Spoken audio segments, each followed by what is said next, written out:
Set union, combining sets together. Welcome back. So far in our journey, we've been looking at sets as these static objects, things we define and compare. But now, we're going to shift gears. We're going to learn how to do things with sets. Imagine you're working on a software project.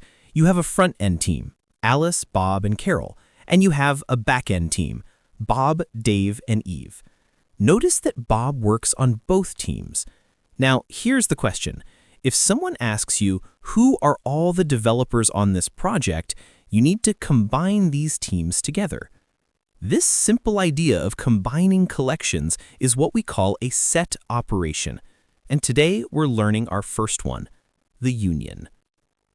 Let's take a moment to appreciate what we're doing here. Before, we were just defining sets, like this. A equals the set containing 1, 2, and 3. Static, simple. But now we're going to operate on sets. We're going to take two sets and create something new from them. This is where the real power of set theory begins to reveal itself. So when we write A union B equals question mark, we're asking what happens when we combine these two sets. Let's find out. All right, let's define two simple sets. Set A contains 1, 2, and 3, and set B contains 3, 4, and 5.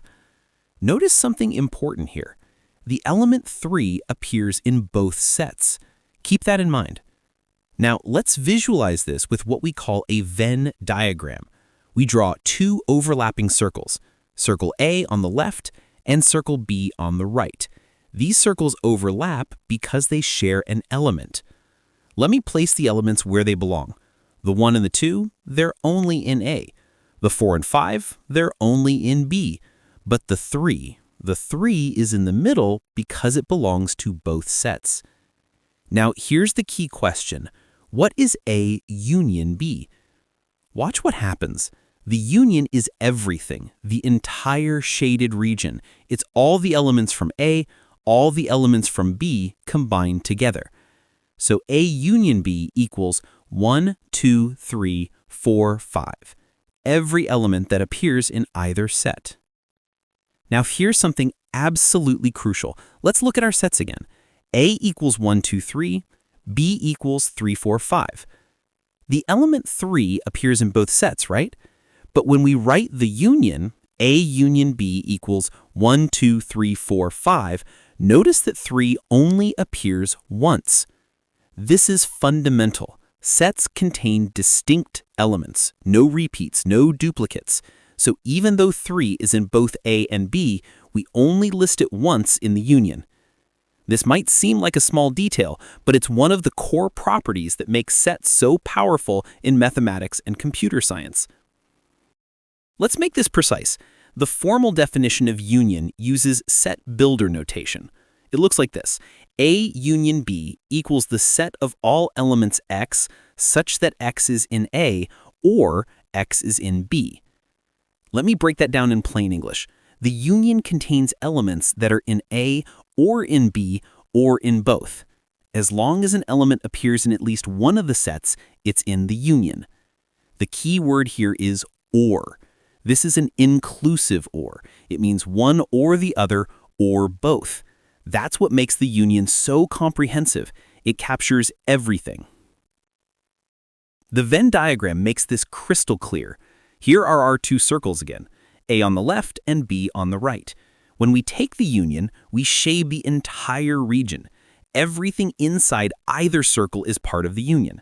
The left part that's only A, the overlap that's both A and B, and the right part that's only B. A union B, the complete picture. Everything combined. Real-world example, you use set unions every day, probably without even realizing it. Think about search engines. When you search for Python programming, you get a set of results. Let's call that set A. When you search for Java programming, you get a different set of results. That's set B. Now, what if you search for Python or Java? The search engine is performing a union operation. It's returning every page that mentions Python or mentions Java or mentions both. This is A union B in action. It's how we filter and combine massive amounts of information. Databases do this, search engines do this. Any system that deals with collections of data uses union operations constantly. This isn't just abstract mathematics. This is the foundation of how we organize and retrieve information in the digital age. Summary. Let's recap what we've learned.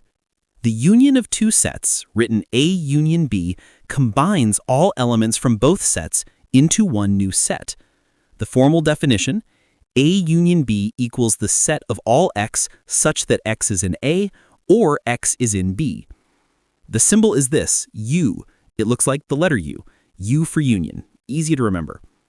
And remember, no duplicates. Each element appears exactly once, even if it's in both original sets. Conclusion. Set union. You now understand how to combine sets together. But here's a question for next time. What if we don't want everything?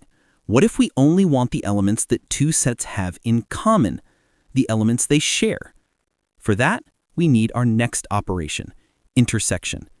See you in the next video.